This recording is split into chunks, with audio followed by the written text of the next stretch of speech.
నమ్మి తోడుగా ఉండేవాళ్లను ఎప్పుడూ దూరం చేసుకోవద్దని పెద్దలు చెప్తారు. తప్పైనా ఒప్పైనా సమర్థించేవాళ్లు తక్కువ మందే ఉంటారు. అయితే అపరమేధావిగా పేరున్న ఓ లీడర్ ఇట్లాంటి చిన్న లాజిక్లు మిస్ అవుతుంటారని ఆయన దగ్గర వాళ్లే చెప్తుంటారు. ఓ సీనియర్ నిపుణుడికి ఇదే పరిస్థితి ఎదురైంది. డిజైన్లు సరిగా లేకపోతే బ్యారేజ్లు, ఆలోచనలు సరిగా లేకపోతే నమ్మకాలు కూడా ముక్కలవుతాయని ఓ పార్టీ నేతలు చెప్పుకుంటున్నారు.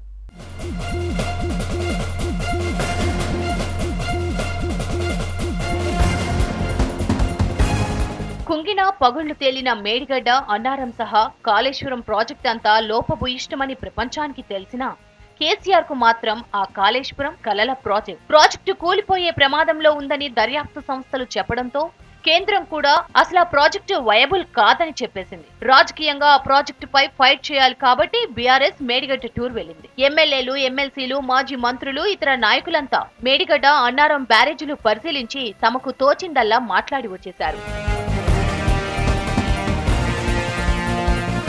అంతకుముందు కాంగ్రెస్ నేతలు 2 దఫాలుగా వెళ్లి మేడిగడ్డ, అన్నారం పగుళ్లు, కుంగిన పిల్లర్లపై ఇంజనీర్లు, రిటైర్డ్ ఇంజనీర్లు, దర్యాప్తు సంస్థలతో పవర్ పాయింట్ ప్రెజెంటేషన్ ఇచ్చింది. ఎక్స్పర్ట్స్ తోనే ఇది వేస్ట్ ప్రాజెక్ట్ అని చెప్పించింది కాంగ్రెస్. కాళేశ్వరంపై పొలిటికల్ గా కాంగ్రెస్ దాడిని తట్టుకోవాలంటే అది మంచి ప్రాజెక్టు అని బీఆర్ఎస్ తప్పేం లేదని చెప్పించేందుకు రిటైర్డ్ ఇంజనీర్ల వెంట పడుతోంది హైకమాండ్. నిజానికి చెప్పాలంటే ఉన్న ఇంజనీర్లను పక్కన పెట్టి కాళేశ్వరం కట్టిందే రిటైర్డ్ ఇంజనీర్లతోనే. వాళ్లను మళ్లీ సర్వీసుల్లోకి తీసుకోవడం, కొందరికి అక్రమ ప్రమోషన్లు ఇచ్చి అడ్డగోలుగా ప్రాజెక్టు అంచనాలు పెంచి అడ్డదిడ్డంగా కట్టేశారు.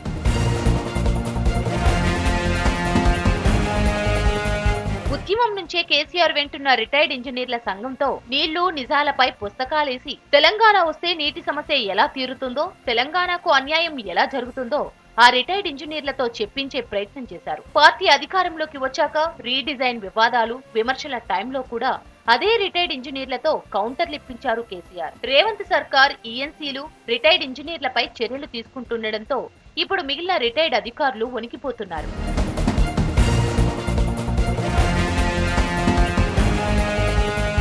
బీఆర్ఎస్ కు సపోర్ట్ గా మాట్లాడాలని రిటైర్డ్ చీఫ్ ఇంజనీర్స్ అసోసియేషన్ అధ్యక్షుడు శ్యామ్ ప్రసాద్ రెడ్డిని కేటీఆర్ కోరారట. శ్యామ్ ప్రసాద్ రెడ్డితో పాటు ప్రధాన కార్యదర్శి తన్నీరు వెంకటేశం ఇతర ఇంజనీర్లకు రోజు ఫోన్లు చేసి కౌంటర్ ఇవ్వాలని రిక్వెస్ట్ చేస్తున్నా వారంతా నో చెబుతున్నారట.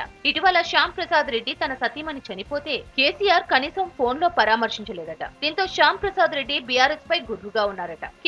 కేటీఆర్ ఫోన్లు చేస్తున్నా శ్యామ్ ప్రసాద్ రెడ్డి లైట్ తీసుకున్నారట. ఇక లాభం లేదని ఇటీవల అసెంబ్లీ సమావేశాల సందర్భంగా మాజీ మంత్రి హరీష్ రావు శ్యామ్ ప్రసాద్ రెడ్డిని కన్విన్స్ చేసే ప్రయత్నం చేశారట. హరీష్ సారీ చెప్పి మరీ కేసీఆర్ తో మాట్లాడించారట. అయినా శ్యామ్ ప్రసాద్ రెడ్డి అంతగా స్పందించలేదట.